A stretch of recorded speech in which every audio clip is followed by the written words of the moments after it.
Hello students, आपका फिर से स्वागत। आगे बढ़ते हैं अपन बायसी में कुछ क्वेश्चन और करते हैं। कल कुछ क्वेश्चन देखे थे, कुछ क्वेश्चन और देखते हैं तो आपको चीज़ें और क्लियर होंगी। तो वो आगे बढ़ें।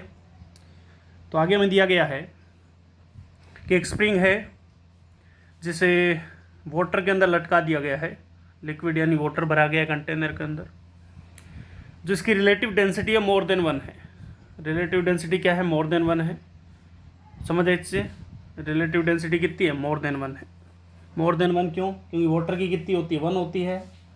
अगर इस ऑब्जेक्ट की लेस देन 1 होती तो ऑब्जेक्ट अंदर डूबता नहीं, ये जो ब्लॉक है ये अंदर डूबता नहीं, तैरता, क्योंकि डेंसिटी कम होती तो तैरता। इसकी डेंसिटी ज़्यादा है इसलिए डूबेगा। तो इसने पहले कह दिया इसकी डेंसिटी मोर देन 1 है। If object in equilibrium then find potential energy of spring.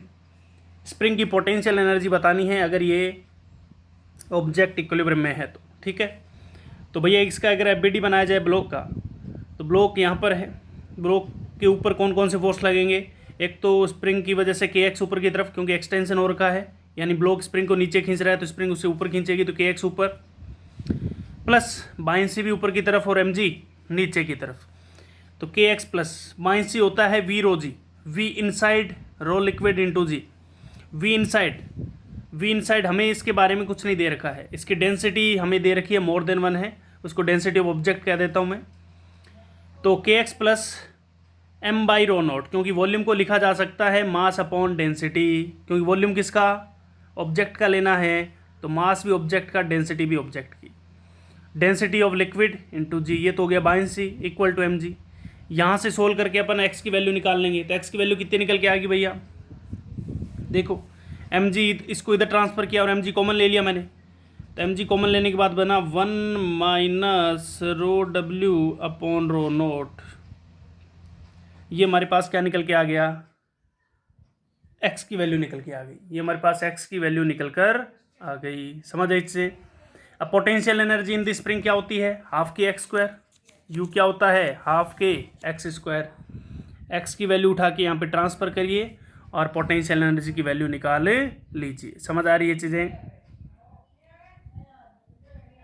Clear है बातें? तो आप इस तरह से एक्स की वैल्यू निकाल सकते हैं और एक्स की वैल्यू निकाल के हम पोटेंशियल एनर्जी निकाल सकते हैं। समझ आ रही है चीज़ें? क्लियर है बातें या नहीं समझ आई? ये टर्म जो रो डब्ल्यू अपॉन रो है, ये क्या है? ये लेस देन 1 है। कैसे? रिलेटिव डेंसिटी क्या होती है? रो ऑब्जेक्ट अपॉन रो वाटर। ये मोर देन 1 है, इसका मतलब ये लेस देन 1 होगी। इस तरह से अपन निकाल सकते हैं। समझ आई चीज़ें? समझ आई चीज़? मान लो कि जैसे क्वेश्चन में दिया होता है कि डेंसिटी ऑफ ऑब्जेक्ट जो है वो 2 है। डेंसिटी ऑफ ऑब्जेक्ट क्या है? 2 है। तो यहाँ पे 2 रखेंगे तो 1 माइनस 1/2 हो जाएगा, यानी एम जी बाई 2 के उठा के यहाँ पे रखेंगे, वैल्यू निकाल लेंगे। क्लियर बातें? तो इस तरह के क्वेश्चन पूछ ले जाते हैं, हमें आने चाहिए। आसान क्वेश्चन था। ठीक है, आगे चलें।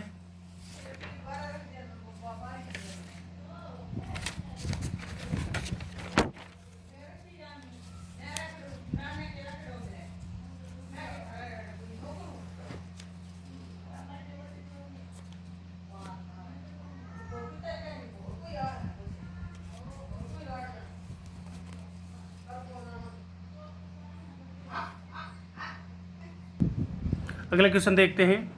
अगला क्वेश्चन क्या है? एक सॉलिड स्फीयर है with cavity. Solid sphere with cavity. Cavity की रेडियस ए है और सॉलिड स्फीयर की रेडियस बी है। ठीक है, इस जो सॉलिड स्फीयर जिस मटेरियल से बना हुआ है उसकी डेंसिटी रो 1 है और इस लिक्विड की डेंसिटी रो 2 है। सॉलिड स्फीयर को इस लिक्विड के अंदर डाल दिया गया है। इसमें कहा गया sphere is in equilibrium then find the ratio of rho 1 and rho 2। Sphere अगर इक्विलिब्रियम में हो तो रो 1 रो 2 का रेशियो बताइए। तो अगर इक्विलिब्रियम में इसका मतलब नेट फोर्स 0 है, तो नेट फोर्स कौन कौन से लग रहा होगा? एम जी और बाइंसी लग रहा होगा।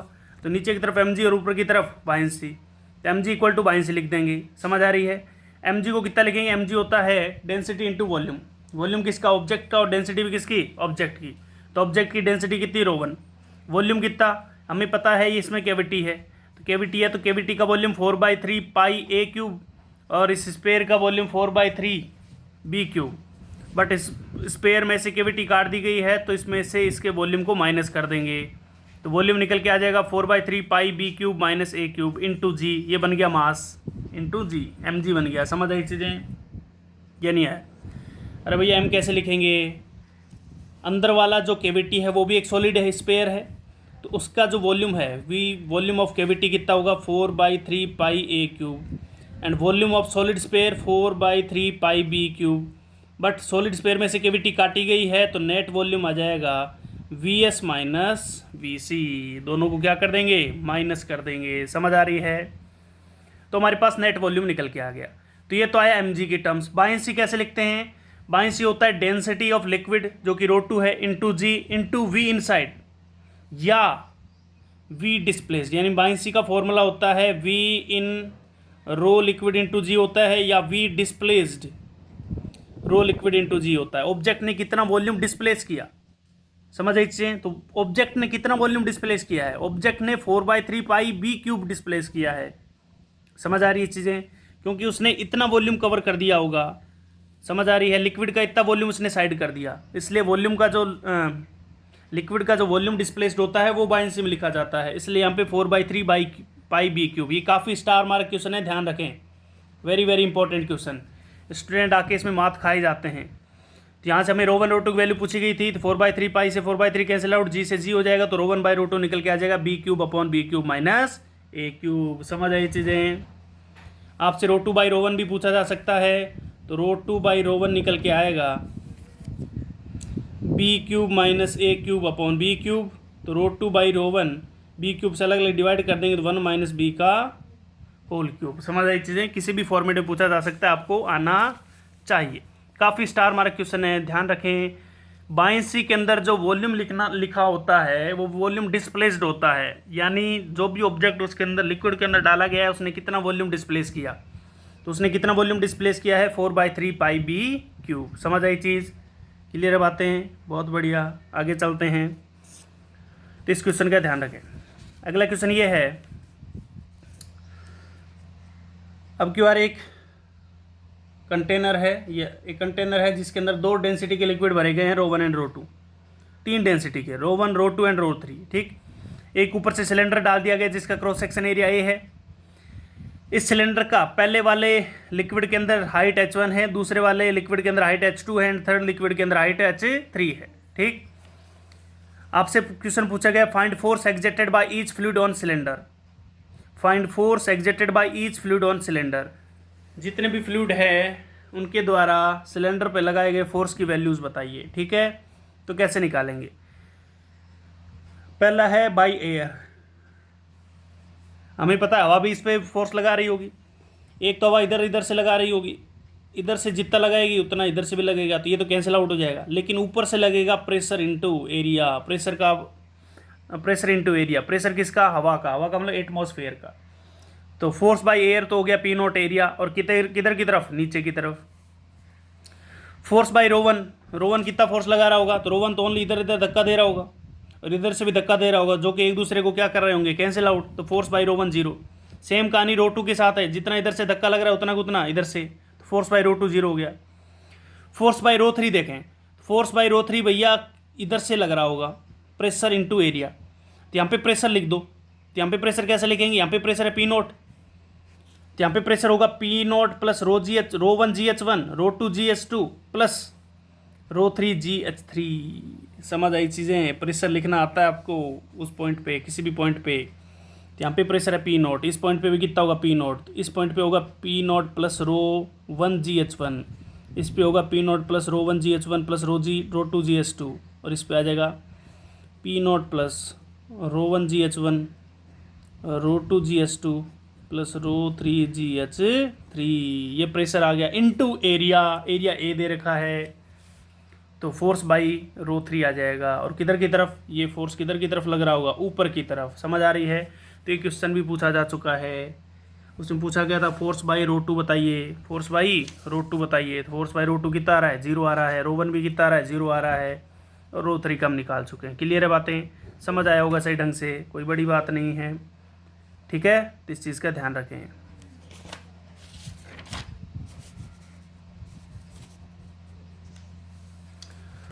अगला क्वेश्चन पूछा गया find the बॉइंट force on the cylinder. पिछले क्वेश्चन में ये पूछा गया find the बॉइंट force on cylinder. तो बॉइंट फोर्स क्या होता है, बॉइंट फोर्स होता है, क्या होता है भाई साहब, एक तो होता है change in pressure into area, तो change in pressure into area करेंगे तो यही निकल के आएगा। या फिर बॉइंट फोर्स का तरीका ये क्या होता है, अरे क्या होता है भाई साहब, V inside rho liquid into जी। तो रो लिक्विड 3 है भैया, rho 1 H1, rho 1 GH1, rho 2 GH2, rho 3 GH3, area of cross section सबका ये था। तो बाइंसी फोर्स होता है V inside rho liquid. Buoyancy force जब अलग अलग लिक्विड लिखे गए हों तो ऐसे लिखते हैं, V inside density of liquid into g. इसका मतलब जानते हैं समेसन। तो पहले वाले की वजह से वी इनसाइड कितना था, density of 1 into H1 into area, plus दूसरे वाले की वजह से जी से मल्टीप्लाई बाद में कर देंगे, rho 2 H2 area plus rho 3 H3 into area into जी। ये इस तरह क्या निकल के आ जाएगा, बाइंसी फोर्स निकल के आ जाएगा। समझ लीजिए अलग अलग लिक्विड हो तो इस तरह बाइंसी फोर्स लिखते हैं, इस चीज़ का ध्यान रखें। क्लियर बातें। अगला क्वेश्चन ITJ एडवांस में पूछा गया है, डेटा अलग हो सकता है, डेटा मुझे याद नहीं। इसमें यह है कि एक कंटेनर है, उसके अंदर एक सिलेंडर डाला गया, कंटेनर के अंदर 2 लिक्विड भरे गए अलग अलग, एक रो डेंसिटी का एक 2 रो डेंसिटी का। इसकी रो डेंसिटी के अंदर सिलेंडर की लेंथ L/4 है और 2 रो डेंसिटी के अंदर सिलेंडर की लेंथ 3L/4 है। Find density of cylinder. मान लो डेंसिटी ऑफ सिलेंडर D है तो D की वैल्यू बतानी है, फाइंड डेंसिटी ऑफ सिलेंडर बतानी है। ठीक है, अगर सिलेंडर इक्विलिब्रियम में है तो डेंसिटी ऑफ सिलेंडर बताइए। ये भी बढ़िया क्वेश्चन है, ध्यान रखें। इस तरह question NEET, JEE main, advance सब में पूछे जा चुके हैं। फाइंड डेंसिटी ऑफ सिलेंडर बताना है तो कैसे करेंगे, इक्विलिब्रियम में है तो बाइंसी इक्वल टू क्या होना चाहिए, mg होना चाहिए। इसमें तो किसी को कोई दिक्कत है ही नहीं। बाइंसी इक्वल टू क्या होना चाहिए, mg होना चाहिए। तो बाइंसी देखो एक इसकी वजह से लगेगी और इसकी वजह से लिखेगी। अभी भी लगा समझाया था मैंने बाइंसी कैसे लिखते हैं। बाइंसी अगर अलग अलग लिक्विड हो तो summation of V inside density of liquid into g, सबका अलग अलग लिख दो। इसकी वजह से लिख दो प्लस इसकी वजह से, तो नेट बाइंसी आ जाएगी। तो इसकी वजह से क्या लिखेंगे, area of cross section A मान लेते हैं तो A इंटू L/4 वॉल्यूम हो गया inside, A into L/4 into density, A into L/4 into density into जी। ये बाइंसी हो गया इसकी वजह से। इसकी वजह से कितना लगेगा, 2 rho into area into 3L/4 into जी। ये इसके द्वारा हो गया फोर्स, बाइंसी फोर्स। समझ आई चीज़ें। अरे density into area into 3L/4 volume into जी। समझ आई चीज़ें। ये तो हो गया बाइंसी फोर्स दोनों लिक्विड की वजह से। इसको बैलेंस कौन कर रहा है, mg। mg को कैसे लिखेंगे, area of cross section into total length. तो ये हो गया volume of cylinder, area of cross section A into total length कितनी है L, तो ये तो हो गया वॉल्यूम इंटू डेंसिटी ऑफ मान लेते हैं D है इंटू जी। समझ आई चीज़ें। तो वॉल्यूम इंटू डेंसिटी इंटू जी, mg हो गया। तो जो कैंसिल आउट होना है वो हो गया। तो इधर बचा रो/4, इधर बचा 3 रो/2, इधर बचा D। इसको सोल्व करेंगे तो D की वैल्यू कितनी निकल के आ गई, 7 रो/4। जेईई एडवांस, नीट, मेन सब में पूछा जा चुका है क्वेश्चन, डेटा अलग अलग करके। आपको कह देंगे 2 लिक्विड दिए गए हैं, उसके अंदर एक सिलेंडर इक्विलिब्रियम में है, तो बताइए क्या बताइए कि डेंसिटी ऑफ सिलेंडर कितनी होगी या डेंसिटी ऑफ ऑब्जेक्ट कितनी होगी। तो इस तरह सोल्व करेंगे। समझ आई चीज़ें। काफ़ी इंपॉर्टेंट चैप्टर है ये, ध्यान रखें भैया, काफ़ी स्टूडेंट मार्क्स खा जाते हैं इसमें। तो ये क्वेश्चन आपको समझ आया होगा सही ढंग से। क्लियर है बातें। तो इस तरह से अपन इस क्वेश्चन को सॉल्व करेंगे। देखें सही ढंग से, देखें भैया इस क्वेश्चन को।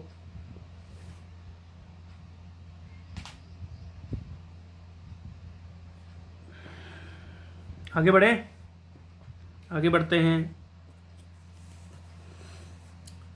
अगला क्वेश्चन ये है,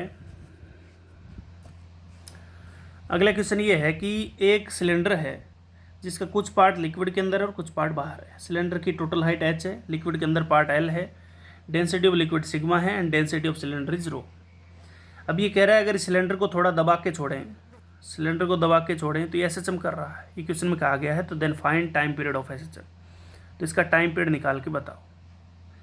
अब भाई साहब टाइम पीरियड निकालने का तरीका मैंने SHM में बताया था। सबसे पहले मान लेते हैं उसको, फिर इक्विलिब्रियम पोजीशन मानते हैं, फिर उसको वहाँ से x डिस्प्लेस करते हैं, फिर x के प्रोपोर्शनल आते हैं, इस तरह टाइम पीरियड निकालते हैं। ये सारी चीज़ें मैंने समझाई थी। सेम कॉन्सेप्ट यहाँ पे यूज़ करना है। ठीक है, सबसे पहले क्या ढूंढेंगे, इक्विलिब्रियम पोजीशन। सबसे पहले क्या ढूंढेंगे, इक्विलिब्रियम पोजीशन। तो इक्विलिब्रियम पोजीशन ढूंढे हैं तो इक्विलिब्रियम पोजीशन पे क्या होना चाहिए, बाइंसी इक्वल टू mg होना चाहिए। ठीक, बाइंसी इक्वल टू mg होना चाहिए। तो buoyancy equal to mg and mg equal to buoyancy की वैल्यू कितनी आएगी, एरिया इंटू L, क्योंकि वॉल्यूम इनसाइड चाहिए तो वॉल्यूम इनसाइड कितना है, A इंटू L।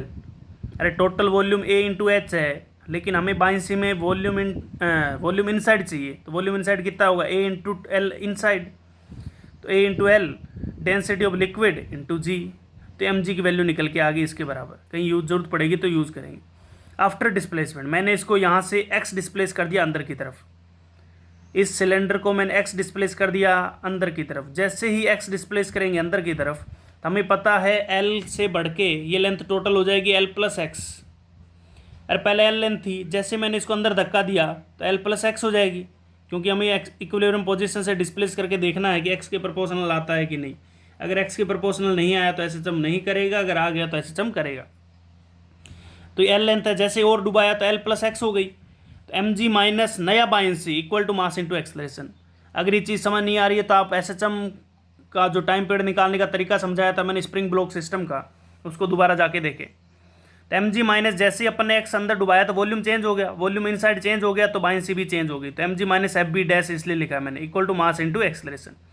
तो mg माइनस पहले इसकी लेंथ L थी, अब कितनी L प्लस एक्स, तो नया बायंसी कितना होगा A into L plus X, ये volume into density of liquid into G equal to mass into acceleration. Clear बातें। अब इसको ओपन करेंगे तो ये बनेगा mg minus A L sigma G minus A X sigma G equal to mass into acceleration. A L sigma G तो mg से cancel out हो जाएगा क्योंकि ये देखो बराबर है, ठीक। तो अंदर बचेगा minus A sigma G X equal to mass into acceleration. Mass किसका, सिलेंडर का। मास कैसे लिखेंगे, डेंसिटी इंटू वॉल्यूम, वॉल्यूम कितना होगा एरिया इंटू हाइट, क्योंकि मास लिख रहे हैं तो टोटल सिलेंडर का मास यानी टोटल वॉल्यूम आएगा, इंटू एक्सलेशन। तो एक्सलेशन कितना आया minus sigma G upon rho H into X. Acceleration आया माइनस सिग्मा जी यानी acceleration due to gravity upon rho into H into X. तो ए बराबर आ गया minus omega square X. A proportional आ गया एक्स के, तो टाइम पीरियड है, यानी हमें पता चल गया कि SHM करेगा। SHM करेगा तो हम टाइम पीरियड निकाल सकते हैं। तो ए बराबर होता है माइनस ओमेगा स्क्वायर एक्स, यानी ये टर्म क्या है, ओमेगा स्क्वायर का काम कर रही है। तो ओमेगा स्क्वायर का काम कर रही है तो ओमेगा स्क्वायर बराबर ये आ जाएगा। तो टाइम पीरियड होता है 2 पाई ओमेगा। समझ आई चीज़ें, 2 पाई ओमेगा। तो यहाँ से आंसर निकल के आ जाएगा। समझ आ रही है, क्लियर है बातें। तो ये क्वेश्चन भी काफ़ी स्टैंडर्ड है, बहुत बार कंपटीशन में पूछा जा चुका है। इस क्वेश्चन का रिजल्ट आप डायरेक्ट याद रखें तो कोई दिक्कत नहीं है, वरना निकालना तो आपको आना ही चाहिए। तो यहाँ इसमें ये याद रखें कि टाइम पीरियड जो आता है 2 pi under root density of cylinder या डेंसिटी ऑफ जो भी मटेरियल उसके अंदर डाला गया, डेंसिटी ऑफ मटेरियल या density of object into height of object upon density of liquid into G. ये फॉर्मूला आप याद रखेंगे। समझ आई चीज़ें, सही ढंग से देखें भैया, काफ़ी स्टार मार्क क्वेश्चन है।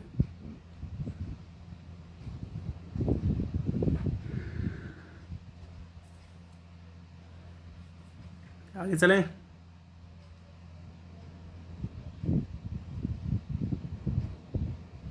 आगे बढ़ते हैं, अगला क्वेश्चन देखते हैं। अगेन एक टाइम पीरियड का क्वेश्चन है।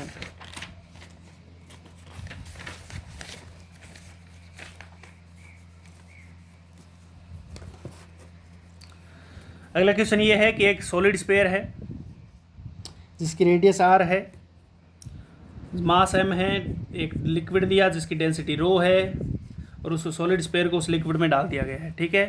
तो आपको अगेन पूछा गया find time period of SHM। अब क्या सॉलिड स्फीयर है, ध्यान रखें। अगेन पूछा गया find time period of SHM, ठीक है।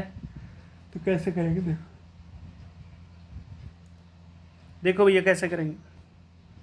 अगेन वही तरीका, पहले तो इक्विलिब्रियम में लिखेंगे mg इक्वल टू बायंसी। पहले तो इक्विलिब्रियम पोजीशन ढूंढने के mg इक्वल टू बायंसी, ठीक है। In equilibrium mg equal to buoyancy ये लिख देंगे। ये जब लिखेंगे तो mg इक्वल टू बायंसी कितना लिखेंगे, सबसे पहले इसका आधा वॉल्यूम अंदर है। कैसे पता चला मुझे, क्योंकि एग्जैक्ट बाउंड्री पे इसका सेंटर है और सेंटर से r रेडियस पूरी अंदर की अंदर है। इसका मतलब आधा वॉल्यूम अंदर है और आधा वॉल्यूम बाहर है। इनिशियल ये आपको आइडिया लग रहा होगा, ठीक है। क्वेश्चन अगर सीधा देगा तो लिख के देगा कि आधा बाहर है आधा अंदर है, डायग्राम बना के देगा तो इस तरह देगा। तो mg इक्वल टू बायंसी यानी आधा बाहर आधा अंदर। तो mg इक्वल टू बायंसी कितना लिखेंगे, 2/3 pi r cube volume inside into density of liquid into जी। समझ आई चीज़ें। तो इक्वेशन यहाँ से निकल के आ गई। इसको सोल्व कर लेते हैं, g से g कैंसिल आउट होगा तो m की वैल्यू निकल के आएगी 2π/3 r cube into rho. Equation number 1 ये मान लो, ठीक है। तो यहाँ से हमारे पास m की वैल्यू निकल के आ गई, कहीं जरूरत पड़ेगी तो यूज़ कर लेंगे, यानी इसका मास इतना है। अब इसको मैंने x डिस्प्लेस के अंदर की तरफ x डिस्प्लेस करेंगे और इक्वेशन लिखेंगे तो mg माइनस नया बायंसी। तो mg माइनस नया बायंसी कितना आएगा, initial volume 2/3 pi are cube तो अंदर था ही, एक्स्ट्रा वॉल्यूम इतना अंदर आ गया। अब ये कैसे पता चला एक्स्ट्रा वॉल्यूम इतना आएगा? हमें पता है कि हम सॉलिड स्फीयर को किससे बना हुआ मान सकते हैं, छोटी छोटी डिस्क से बना हुआ मान सकते हैं। एक ऐसा क्वेश्चन अपन ने किया था, पहले ही किया था कि नहीं किया था, उस पर मैंने पूछा था साइड से लगने वाला फोर्स बताइए, तो उसका आंसर क्या आया था? प्रोजेक्शन एरिया इंटू प्रेशर निकल के आया था। तो यहाँ पे भी कौन सा एरिया यूज़ करेंगे? Projection area. तो प्रोजेक्शन एरिया मैंने बताया था सॉलिड स्फीयर का एक सर्कल के बराबर होता है। तो ध्यान रखें यहाँ पे क्या यूज़ करेंगे, क्योंकि अपन जैसे डिस्प्लेस करेंगे तो यहाँ से अलग वॉल्यूम अंदर जाएगा, यहाँ से अलग, यहाँ से अलग, यहाँ से अलग, इसलिए अपन ऐसे तो नहीं कह सकते फिक्स वॉल्यूम अंदर जा रहा है। इसलिए हम क्या कौन सा एरिया यूज़ करते हैं? Projection area, pi are square. Solid sphere का प्रोजेक्शन एरिया एक स्फीयर के बराबर होता है। कैसे याद रहेगा सर? तो तुम देखो, सोचो कि सॉलिड स्फीयर किसे बना हुआ मान सकते हैं? डिस्क से। तो डिस्क का एरिया कितना होता है? Pi are square. इसलिए अंदर जो वॉल्यूम जाएगा वो पाई आर स्क्वायर इंटू एक्स जाएगा। अपन एक्स डिस्टेंस मान लो अंदर किसका है, इसको समझ आई चीज़ें? तो pi are square into X into rho G. तो ये तो वॉल्यूम इनसाइड हो गया, ये density of liquid into G equal to mass into acceleration. अब 2/3 पाई आर क्यूब और एम जी तो कैंसिल आउट हो जाएंगे, क्योंकि ये पहले से बराबर थे। ये term pi are square rho ji into X equal to M into A, तो ए इक्वल टू आ जाएगा minus pi are square rho ji X by M. ठीक, ये निकल के आ गया। एम की वैल्यू उठा के मैं यहाँ से यहाँ रख दूंगा, तो ए की वैल्यू निकल के आएगी। देखिए इसको सोल्व करते हैं। Pi are square rho G divide by 2π/3 rho R cube, ये यहाँ से उठा के मैंने यहाँ पे रखी। तो पाई से पाई कैंसिल आउट, रो से रो कैंसिल आउट, आर स्क्वायर से आर कैंसिल आउट, तो ये बन गया 3g/2r इंटू एक्स। तो पहले से ही था, तो एक्सलेशन आ गया 3g/2r इंटू एक्स। तो एक्सलेशन बराबर होता है ओमेगा स्क्वायर एक्स के। तो ओमेगा स्क्वायर आ गया 3g/2r, तो ओमेगा की वैल्यू निकल के आ गया √3g/2r। ये ओमेगा आ गया, तो टाइम पीरियड इज 2π√2r/3g। तो टाइम पीरियड निकल के आ गया 2π√2r/3g। जेई एडवांस में पूछा गया क्वेश्चन है, रिजल्ट याद रख सकते हैं।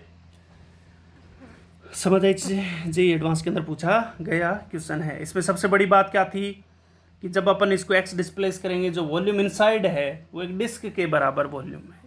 डिस्क का वॉल्यूम कितना? Area of the disc into height. Height हमने एक्स अंदर डाली है और एरिया कितना अंदर गया है? Pi are square. डिस्क का एरिया होता है पाई आर स्क्वायर। समझ आई चीज़ें? तो ये काफ़ी इंपॉर्टेंट क्वेश्चन है, ये जेई एडवांस पूछ चुका है इस क्वेश्चन को। समझ आई चीज़ें?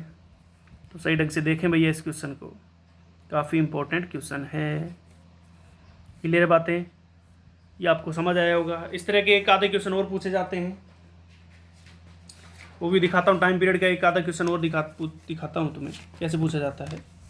वो ऐसे पूछा जाता है कि ये मान लो एक यूट्यूब है, इस तरह की यूट्यूब दी गई है। ठीक, इस तरह की एक यूट्यूब दी गई है और यहाँ पे मान लो इस लेवल पे लिक्विड भर दिया गया है, इस लेवल तक लिक्विड भरा गया है। ठीक, इस तरह ग्राउंड पे रखेगी और डेंसिटी ऑफ लिक्विड रो मान लेते हैं, जो भी है सारी चीज़ें मान लेते हैं। ठीक, क्वेश्चन क्या है? एक यूट्यूब है, इसको कुछ हाइट तक भर दिया गया है। अब इधर से डिस्प्लेस किया गया एक्स, क्योंकि हमें पूछा गया find time period of SHM. ये कह रहा है अगर इस लिक्विड को थोड़ा सा डिस्प्लेस करके छोड़ें, अंदर धक्का दे के छोड़ें, तो ये क्या कर रहा है? एसएचएम कर रहा है। तो बताइए टाइम पीरियड ऑफ एसएचएम बताइए। ठीक है, टाइम पीरियड ऑफ एसएचएम बताइए। तो कैसे बताएंगे? इसको जैसे एक्स डिस्प्लेस करके छोड़ा तो ये एक्स ऊपर जाएगा, मान लेते काफ़ी बड़ी है। इसको एक्स डिस्प्लेस करके छोड़ा तो एक्स ऊपर गया, तो ये आ गया इस लेवल पे। फाइनल लेवल इसका ये हो गया और इसका फाइनल लेवल ये हो गया। तो बताइए दोनों के बीच में टोटल डिफरेंस कितना आ गया? 2x का, क्योंकि ये भी x है और ये भी x है। ये x कैसे? इधर से, और ये x कैसे? ये x ऊपर गया है। तो टोटल डिफरेंस कितना आ गया? 2x आ गया। तो प्रेशर कितना लिखेंगे? यहाँ पे प्रेशर P0 और यहाँ पे प्रेशर कितना लिखेंगे? ये प्रेशर 1 पॉइंट मान लेते हैं, 2 पॉइंट मान लेते हैं, तो प्रेशर एट 1 पॉइंट कितना आएगा? P0 plus rho ji into 2x। And pressure at 2 कितना लिखेंगे? P0, क्योंकि ये पॉइंट हवा में के कॉन्टैक्ट में है, लिक्विड नीचे आ चुका है। ठीक, तो प्रेशर डिफरेंस कितना है? Pressure difference P1 minus P2, this is coming out 2 rho ji x. Force कितना आएगा? फोर्स का डिफरेंस कितना आएगा? फोर्स इंटू एरिया, और प्रेशर इंटू फोर्स आएगा, pressure into delta P into area. Pressure का डिफरेंस इंटू एरिया वो हो गया फोर्स का डिफरेंस, तो फोर्स कितना आएगा? 2a ρg(x). समझ आए? ये फोर्स आ गया। फोर्स आने की वजह से ये फोर्स आया, और फोर्स बराबर क्या होता है? k into x. फोर्स बराबर के एक्स, तो k बराबर आ गया 2a ρg। तो time period is coming out 2π√m/k। t equal to 2π√m/k। तो 2π√m/k की जगह रख देंगे 2a ρg। अब आंसर इस फॉर्मेट में भी हो सकता है। मास को उसने डेंसिटी की फॉर्म में कन्वर्ट कर दिया हो, तो t इक्वल टू 2π। मास को डेंसिटी की फॉर्म में कन्वर्ट करेंगे तो क्या लिखेंगे? मास इक्वल टू होता है डेंसिटी इंटू वॉल्यूम। होता है कि नहीं होता? इस लिक्विड का इस क्रॉस सेक्शन एरिया ए है, तो मास को लिखेंगे एरिया इंटू, ये लेंथ मान लो एल थी इनिशियल और ये भी एल, तो ए इंटू 2l। इनिशियल लेंथ जो भी लिक्विड की भरी हुई थी तो वही तो वॉल्यूम होगा। ए इंटू एल इधर की साइड, ए इंटू एल इधर की साइड, तो टोटल हो गया ए इंटू 2l, ये वॉल्यूम हो गया, into density of liquid into जी, ये आ गया इसका मास अपॉन 2a ρg। ठीक, तो 2a ρg, साथ में लेंथ नहीं बच रही क्या भाई साहब? के कितना था? के 2a ρg आया था, और मास आ गया area into 2l, area into 2l मास आ गया। जी कहाँ से लिख दिया मैंने? जी नहीं आएगा, तो ये निकल के आ गया 2 से 2 कैंसिल आउट, एरिया से एरिया कैंसिल आउट, रो से रो कैंसिल आउट, तो टाइम पीरियड इज 2π√l/g। ये टाइम पीरियड निकल के आ गया। समझ आई चीज़ें? क्लियर बातें? तो इस लेक्चर में इतना बहुत है, अगले लेक्चर में फिर बढ़ेंगे आगे। Thank you.